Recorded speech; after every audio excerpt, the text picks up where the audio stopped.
Hey bro, how we doing? I hope everything's chilled where you are because I've been grinding through the Plant Pantry update for Plants vs. Brainrots, and man, there's a heap to unpack.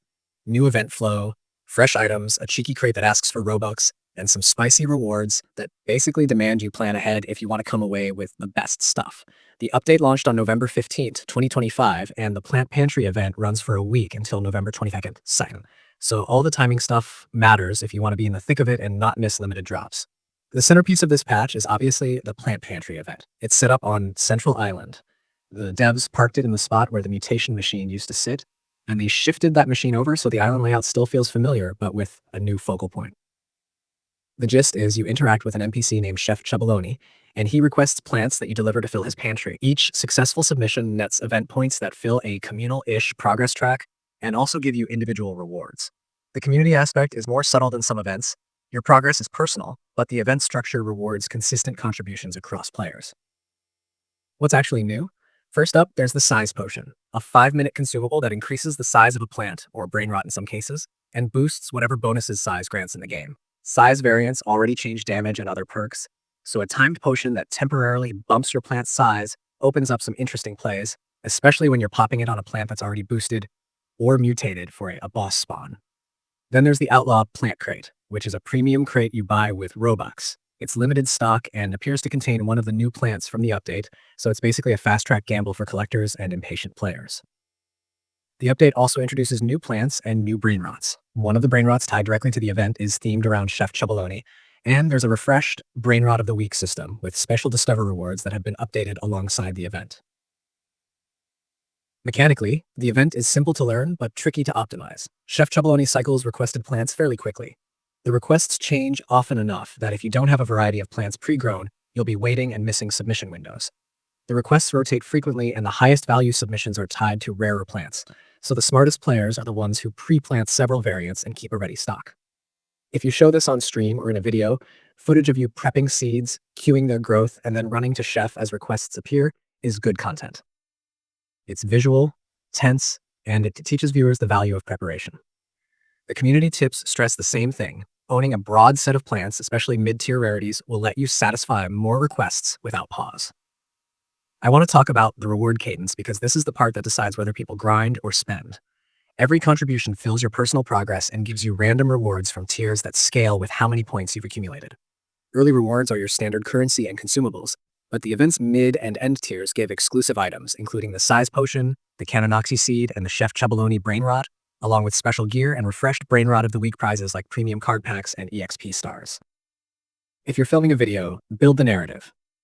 Start with the tiny rewards and let viewers see the progression toward the exclusive stuff so they feel the payoff when you finally unlock that Chef Brainrot or snag the seed they've been hunting. Now let's get into some of the nuanced touches that will make your content feel like it came from someone who really paid attention rather than skimmed a patch note. The Size Potion isn't just a flex item. Since size influences damage output and potentially mutation chances, using it at the right moment, for example, right before a boss spawn or when triggering a wave with high payout, can massively amplify returns. That timing mechanic is a great segment. Show 2 identical waves, use a Size Potion on one, and compare the outputs on screen.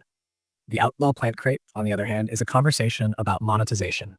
It's limited stock, costs Robux, and contains one of 4 new plants. That makes it controversial by default because players who don't want to spend are pushed into doing more grindy play to compete with buyers. If you want to keep your video balanced, call that out plainly and show both routes, the spend versus the grind, so viewers know the trade-offs. There are also subtle UI and location changes worth noting footage-wise. The mutation machine got moved to the left side of Central Island rather than disappearing entirely, which is small but useful to show if you've got a fair bit of your audience who remembers where things used to be. Little continuity shots like that make your content feel polished. A 2-second pan showing the old spot and the new location can be a nice bridge while you explain why the devs probably kept it accessible. Things like spawn timers for requests, how often Chef switches requests, and the actual visual of a successful submission are all small details viewers will latch onto if you highlight them clearly. For the how to prepare section of your script, and again, since you asked for it conversational and long form, imagine this as you pacing around your setup. Emphasize seed variety and pre-growth. People who hop in cold will be watching requests move by and losing momentum. If you show a sped-up montage of planting and harvesting cycles, it gives a tactical lesson and keeps the video moving. Mention that mid-tier plants are the sweet spot for event points per submission. They're common enough to own and grow repeatedly, but they give better contributions than the lowest tier plants, so your progress is more efficient. Also, having spares of common requested plants helps prevent downtime when you don't own a rare that Chef asked for. This is where the majority of players will find most of their gains. Not in luck, but in preparation. The event also brought a refreshed Brainrot of the Week reward pool and added a new boss-related twist in which discovering the featured Brainrot hands out upgraded drops like shiny premium card packs and EXP stars. That matters because it ties the event into the broader ecosystem of the game. It's not just one-off stuff. It also affects how people chase weekly progression and resources. For a video, make sure to capture a discovery moment if you can. Those reveal clips where the loot window pops up are peak emotional content. If your footage shows the actual rewards, put a little overlay explaining why the reward is valuable. For example, 3 shiny premium packs, big chance at rare cards, so viewers who don't play daily still understand why it's worth pursuing. There's also chatter among the community about a new Brainrot rarity being introduced with this update. Some outlets and fan pages mention a higher tier rarity entering rotation that'll be a new chase for collectors.